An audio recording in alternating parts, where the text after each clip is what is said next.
जय भवानी। आज हम एक विशेष मुद्दे के साथ यहाँ उपस्थित हुए हैं। अभी कल ही कुंडा में समाजवादी पार्टी के अध्यक्ष अखिलेश यादव जी का एक स्टेटमेंट आया है।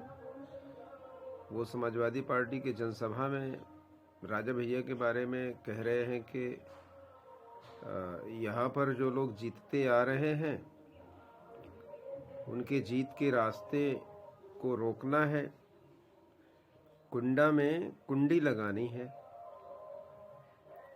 एक राष्ट्रीय स्तर के पार्टी को या उसके अध्यक्ष को इस तरह से इतना निजी नहीं होना चाहिए।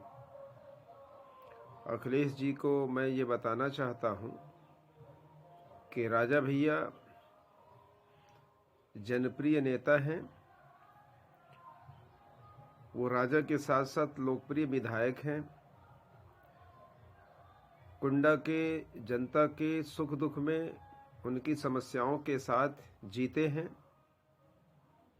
और आपको चुनाव के समय एक जनसभा करने का एक अवसर मिलता है, आप वहां जाते हैं तो आप उन्हें पूरी चुनौती दे डालते हैं। वो आपकी सरकार में भी मंत्री रहे, आपकी पार्टी को आपको सहयोग किया तो आपको कोई समस्या नहीं थी, कोई दुश्मनी नहीं थी। निजी दुश्मनी निकालने के लिए आप उनके ऊपर आक्षेप लगा रहे हैं और वहां जाकर के वहां की जनता को बरगला रहे हैं और कह रहे हैं कि बहनों भाइयों आप हमारा सहयोग करेंगे कि नहीं, इस बार कुंडा में कुंडी लगाएंगे कि नहीं।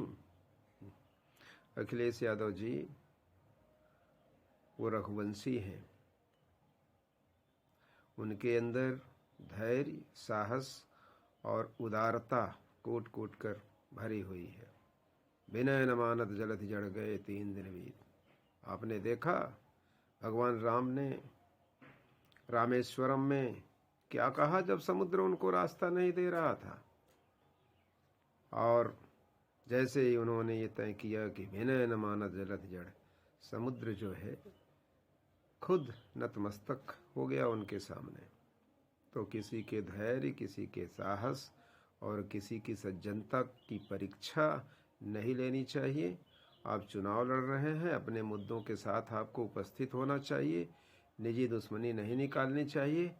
और राजा भैया ने तो चैलेंज किया आपको कि आपकी 7 पुश्तें भी हमारा रास्ता नहीं रोक सकती हैं, और उन्होंने ये भी चैलेंज किया कि 10 तारीख के बाद 11 तारीख भी आएगा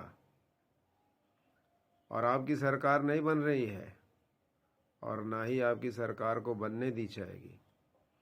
आप अपनी सीमा में रहें, अपने पार्टी का प्रचार करें, अपनी खोई हुई लोकप्रियता को हासिल करें। पिछली सरकार में जो आपसे गलतियां हुई, तुष्टीकरण की नीति पर जो आपकी सरकार ने काम किया, उन कमियों को ढूंढें और उन कमियों को दूर करें। किसी एक व्यक्ति के पीछे पड़ने से आपका भला होने वाला नहीं है, आपका नुकसान ही होगा। वो राजा थे, राजा है, राजा रहेंगे। आप इसके आगे कुछ भी नहीं हो सकते हैं। आप ना राजा थे, ना राजा हैं, ना राजा हो सकते हैं। वो राजा हैं भी और जनता ने भी उन्हें अपना राजा माना है और उन्हें बनाया है। तो मेरे इस वीडियो से कहीं यदि आपको कुछ मार्गदर्शन मिले तो मेरा ये प्रयास सफल होगा। बहुत बहुत धन्यवाद।